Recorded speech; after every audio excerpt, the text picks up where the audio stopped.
જયેશભાઈ જાણીદારિયા માલ્યાસણથી આગળ અમદાવાદ હાઈવે ઉપર એક રિક્ષા સીએનજી રિક્ષાને ટ્રક દ્વારા અકસ્માત થતા અંદાજે અમે બેડીપરા ફાયર સ્ટેશનથી અમારી ટીમ દ્વારા ઘટના સ્થળે પહોંચેલ અને ક્રેનની મદદથી જે સીએનજી રિક્ષામાંથી 5 માણસો ફસાયેલા હતા એને તાત્કાલિક બહાર કાઢી અને 108 દ્વારા હોસ્પિટલમાં ખસેડેલા.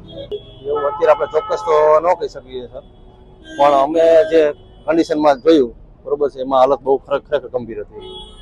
એટલે રિક્ષાનો તો અત્યારે ઓલરેડી ટોટલ ડેમેજ છે બરોબર છે. એટલે જોતા એવું લાગે છે કે ઘણા શક્યતા અહીંયા જાણવા મળે પબ્લિકના માણસો એમ કીધું છે કે 5 થી 6 જણા અંદર રિક્ષામાં હતા.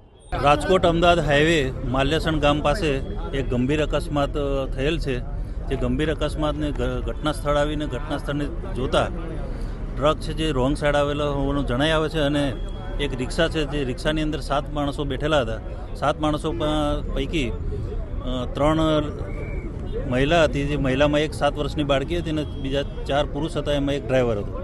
એ દરમિયાન હાલની જાણવા મળે છે એ પ્રમાણે 3 મહિલા અને 3 પુરુષોના મૃત્યુ થયેલાનું જાણવા મળેલ છે અને જે રિક્ષા ચાલક છે રિક્ષા ચાલકનો બચાવ થયેલ છે અને હાલ સારવાર હેઠળ છે. હાલ જાણવા મળે મુજબ નવાપુરા ગામના કદાચ છે એવું જાણવા મળ્યું છે. પૂરેપૂરી માહિતી નથી, પણ નવાપુરા રહી છે જે નવા ગામ બનાવ જે હાલ છે એ કરીને ફરિયાદ દાખલ કરવામાં આવશે. ફરિયાદ દાખલ કરી અને ગંભીરતાપૂર્વક એની તપાસ કરવામાં આવશે. હવે એ હાલ તો જો ટ્રાફિક ક્લિયર થશે, ટ્રાફિકના એના નંબર પરથી એની બધી જાણ કરી પછી કયા કોના માલિકી છે શું છે એ બધી તપાસ કરવામાં. હાલ ટ્રક ડ્રાઈવર ફરાર છે.